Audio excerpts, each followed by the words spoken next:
Trib Live Radio presents Pirates manager Clint Hurdle, appearing throughout the season with Ken Laird and Guy Junker. El Toro strikes in the 19th. The best Pirates talk is right here. Trib Total Media. See what's next. Walk it off, Andrew McCutcheon.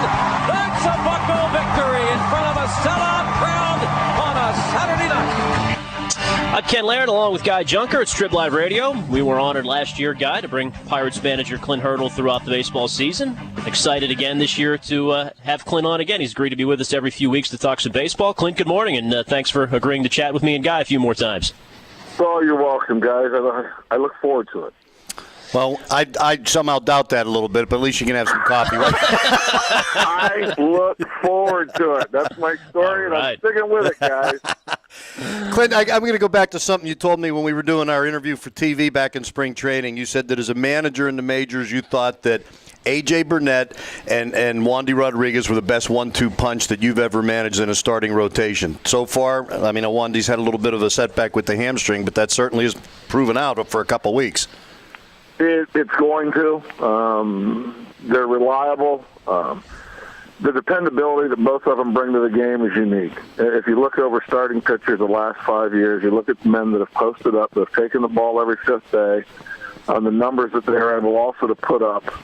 It's not all about wins and losses. Sometimes you're in situations where, in AJ's case, the last 10, 12 starts, they've scored a lot of runs, but if you look at the hits per inning, the walks, the whip, whatever you want to grab, they are out there competing, giving their teams a chance to win, and more often than not, pitching into the deeper part of the game. So we're encouraged to have Wandy back. He's going to make a start on the 19th. And we've also got the clock ticking on Mr. Liriano. He's going to be in AA Altoona firing up a game here shortly, so he's getting closer. Clint, when you watched A.J. last night, and obviously the no-hitter that went on into the seventh, did you get a sense that it was extra special for him? And also, he throws so many curveballs. It's obviously it's one of the best in the game.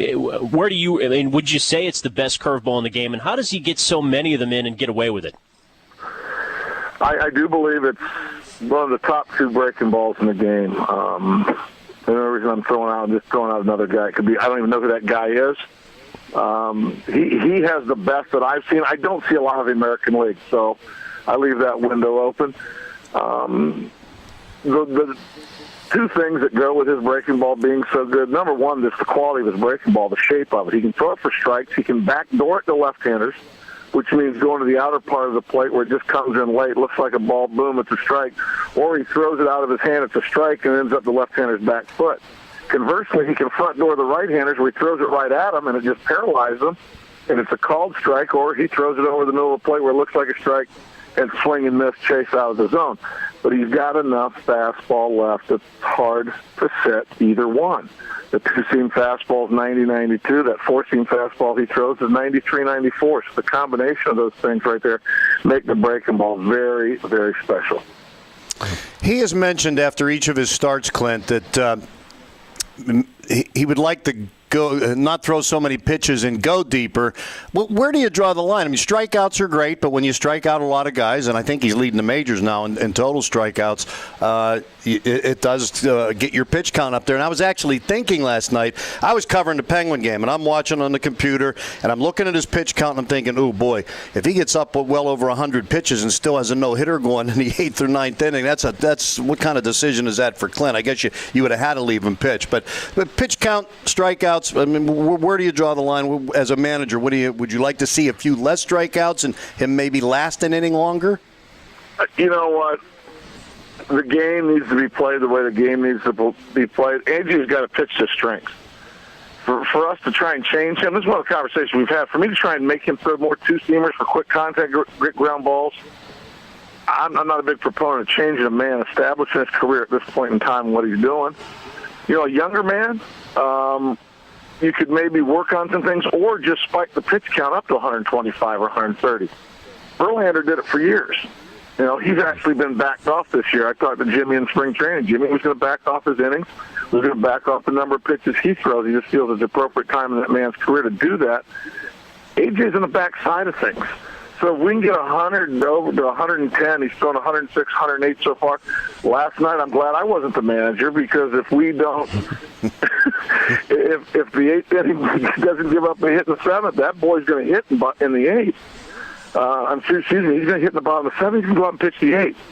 And he could end up, if he doesn't give up a hit there, he could end up at 115, 120. And if there's no hits there, what do you do? Tell you what I'm going to do is I'm going to push him back out there. I'm going to talk to him and tell Ray, as long as he's repeating his delivery, I can't get in the way of this.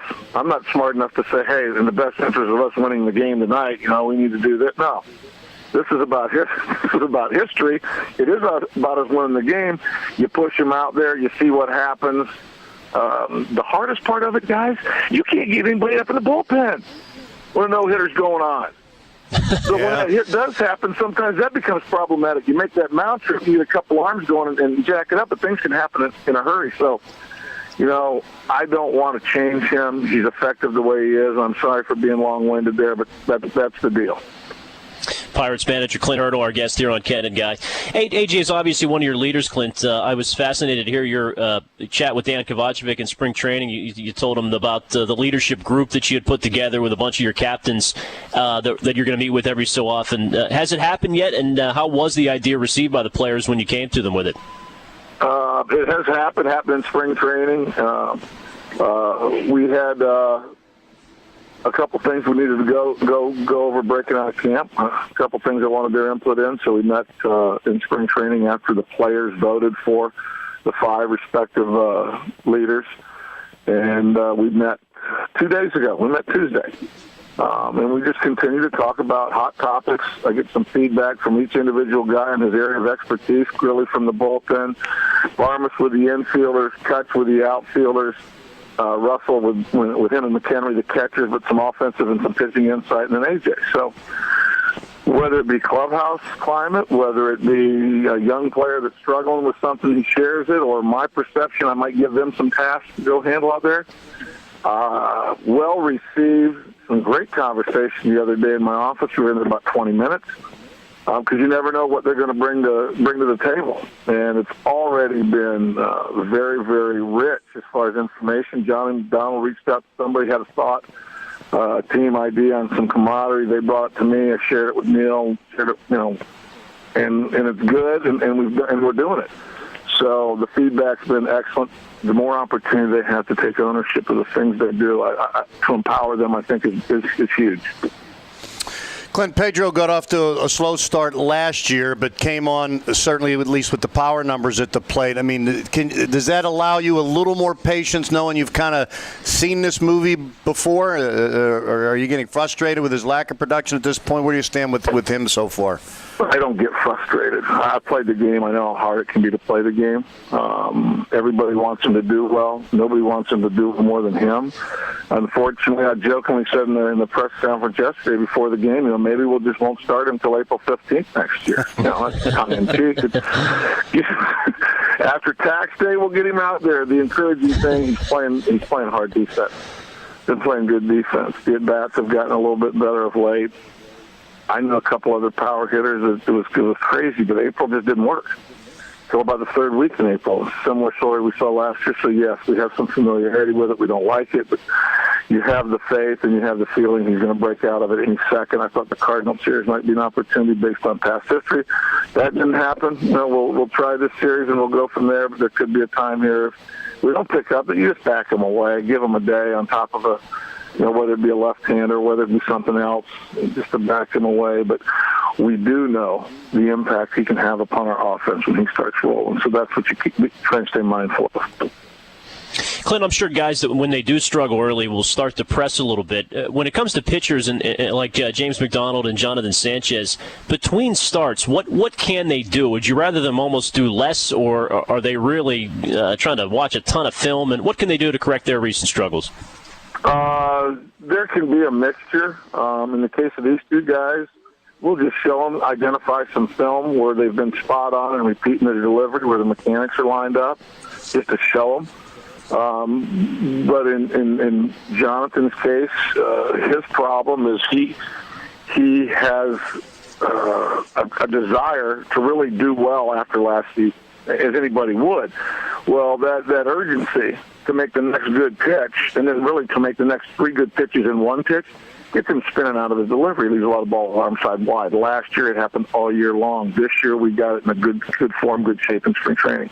It's all about repeating his delivery. So while they're doing their mound work, that one big time in between starts that they might throw 50, 55 pitches, you just set up some guidelines, you set up some markers, you set up some things to follow and some things to be mindful of, and you let it go and you challenge them a little bit. But McDonald's case, he's talking about, it's not so much the mechanics.